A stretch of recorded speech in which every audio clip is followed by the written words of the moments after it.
अभी कुछ दिन पहले एक टीचर से मिला था, मैथ के टीचर थे, तो उन्होंने बताया कि उनके बच्चे इस तरह के सवालों में स्ट्रगल करते हैं। जैसे ये सवाल दिया हुआ है, छायांकित भाग को भिन्न के रूप में दर्शाओ। दूसरा, 1/3 को चित्र में प्रदर्शित करो। तो इस तरह के सवालों में उनको दिक्कत आ रही थी। तो टीचर ने बताया कि काफ़ी प्रयास कर चुके हैं लेकिन सफलता नहीं मिल रही। हम समझने की कोशिश करते हैं कि क्या प्रोसेस हो सकते हैं, क्या स्टेप्स हो सकते हैं जिससे कि बच्चे भिन्न के लिए फ्रेंडली महसूस करें और सहजता से इसको सीख पाए। तो 4 स्टेप्स मैं यहाँ पे प्रपोज करूँगा, जिसमें ठोस के द्वारा भिन्न की अवधारणा बच्चों को देना और उसके बाद भिन्न को संख्या के रूप में प्रदर्शित करना और संख्या के रूप में प्रदर्शित भिन्न को चित्र के अंदर प्रदर्शित करना और चौथी बात हम करेंगे तुल्य भिन्न को समझना। तो सबसे पहले मैं बच्चों को एक पेपर दूंगा, बच्चों से बात करूंगा कि इस पेपर को लीजिए और इसको 2 बराबर भागों में मोड़ दीजिए। बच्चे इसको ऐसा मोड़ेंगे। हो सकता है कोई बच्चा इस तरह से मोड़े और हो सकता है कोई बच्चा इस तरह से मोड़े। तो हमें स्पष्ट निर्देश देना पड़ेगा कि हमें किस तरह से मुड़वाना है, इस तरह से मुड़वाना है या इस तरह से मुड़वाना है। मान लीजिए मैंने इस तरह से मुड़वाया है। अब मैं बच्चों से कहूँगा कि आपने पेपर को कितने भागों में मोड़ा है। बच्चे बताएंगे 2 भागों में। अब निर्देश दूंगा कि इसमें किसी भी एक भाग में कलर भर दीजिए, रंग कर दीजिए। तो बच्चे जब इसमें रंग करेंगे तो कुछ इस तरह से रंग दिखाई देगा। तो अब सवाल पूछूंगा बच्चों से इस पेपर के आधार पे कि आपके पास कितने पेपर हैं, पेपर को कितने भागों में बांटा है। तो बच्चे बताएंगे 2 भागों में बांटा है। और फिर कितने भाग में रंग भरा है, 2 में से 1 में। कितने भाग में रंग नहीं भरा हुआ है, 2 में से 1 में रंग नहीं भरा हुआ है। इसी तरह से और तरह के अभ्यास भी कराएंगे। जैसे ये पेपर है उसको 3 भागों में बांटा हुआ है और उसके 1 भाग में रंग भरा हुआ है। वही सेम सवाल यहाँ पे भी लागू होंगे। कितने भाग में रंग किया हुआ है, 3 में से 1। कितने भाग में रंग नहीं किया हुआ है, 3 में से 2। इसको देखेंगे इसको कितने भागों में बांटा गया है। तो बच्चे बताएंगे कि ये 8 भागों में बटा हुआ है। कितने भागों में रंग भरा हुआ है, तो बताएंगे 4 भागों में रंग भरा हुआ है। ये अभ्यास लगातार हम बच्चों से करवाएंगे। इसके बाद इसी अभ्यास को बोर्ड पे भी अभ्यास कराएंगे। इसी को अलग अलग तरीके के सवाल देंगे।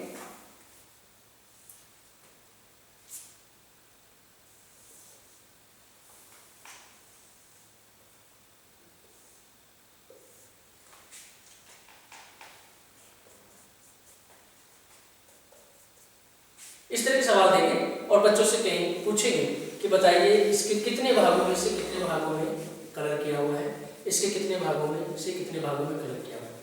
तो ये बात करेंगे। ये वाला अभ्यास कराने के बाद हम फिर दूसरे स्टेप की तरफ बढ़ते हैं। जो दूसरा स्टेप है कि जो चित्र के अंदर जो प्रदर्शित भाग है उसको भिन्न के रूप में दर्शाना।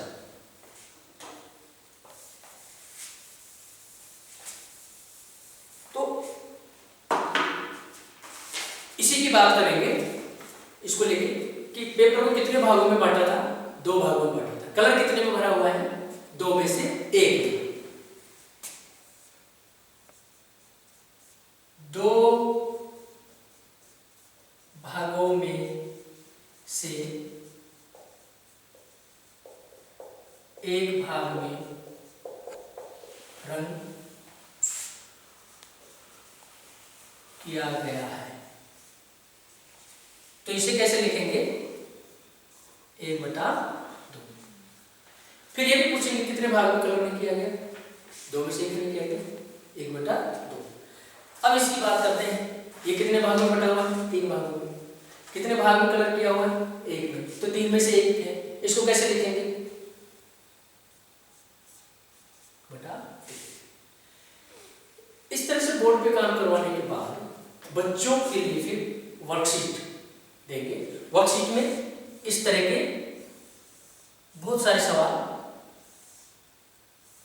डाल सकते हैं। यहाँ पे अलग अलग तरीके के चित्र हों।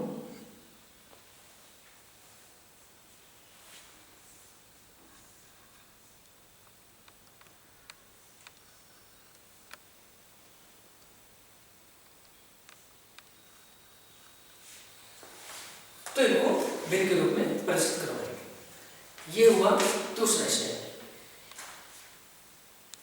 तीसरा स्टेप जो होगा वो होगा भिन्न के रूप में लिखी हुई भिन्न जो लिखी हुई संख्या के रूप में इसको चित्र के रूप में प्रदर्शित करना।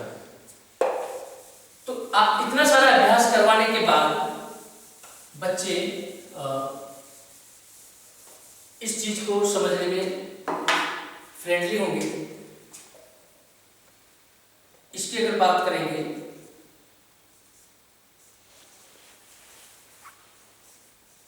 मान लीजिए ये है, तो अब उनको वैसे ही पेपर देंगे और पेपर में इस काम को करवाएंगे 1/3 को।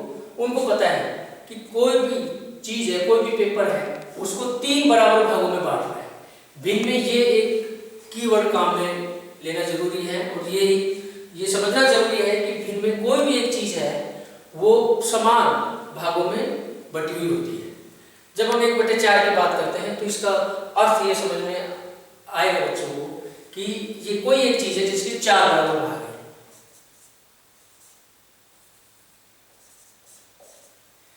इनको फिर चित्र के द्वारा प्रदर्शित करवाना, ये वाला काम लगातार उनकी कॉपी में बोर्ड पे अभ्यास करें।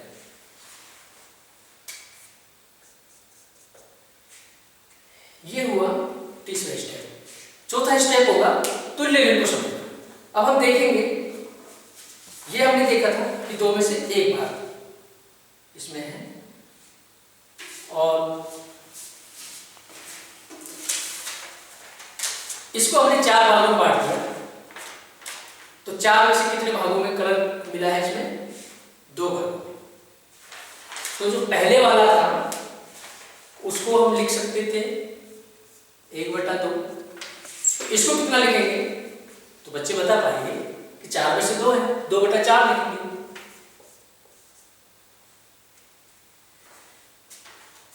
और ये जो है ये 8 भागों में बटा हुआ है। 8 में से 4 है, 4/8। अब बच्चों को ये करके देखने का मौका देना जरूरी है कि जब हम ये बोलते हैं 1/2, 2/4, 4/8, तो जो कलर किया हुआ भाग है, रंग किया हुआ भाग, वो बिल्कुल बराबर पड़ेगा तीनों ही पेपर में। तो हम देख सकते हैं कि तीनों में ही बराबर भाग पड़ेगा। इस तरह से तुल्य भिन्न की तरफ हम बढ़ सकते हैं। एक और उदाहरण से समझ सकते हैं कि जैसे ये 1/3 है, 3 में से 1 में भाग किया हुआ है, तो ये 1/3 है। और फिर ये दूसरा है, इसको 6 भागों में बांटा हुआ है, 6 में से ये 2 भागों में बटा हुआ है, तो ये 2/6। इस तरह का अभ्यास भी बच्चों के साथ लगातार कराएंगे तुल्य भिन्न को समझाने के लिए। तो इसमें ये कि बच्चों के साथ जो प्रश्न पूछना है वो अलग अलग तरीके से प्रश्न पूछना जरूरी है, किसी एक तरीके से नहीं कि भाई इसमें कितने भाग छायांकित हैं भिन्न के रूप में दर्शाओ, तो 2/4। दूसरा सवाल में होता है ना इसमें कितने भाग छायांकित नहीं है, ऐसे ही कितने भाग छायांकित हैं, 1/3 भाग छायांकित है, कितने भाग छायांकित नहीं है, तो 2/3 भाग छायांकित नहीं है। इस तरफ भी ले जाना जरूरी है। दूसरा सवाल सही करना भी जरूरी है। मान लीजिए मैं ये कहूँ, इसको दिखाते हुए केवल ये मैं यहाँ बना देता हूँ, ये इसको देखते हैं और इस पे सवाल आए कि इसे भिन्न के रूप में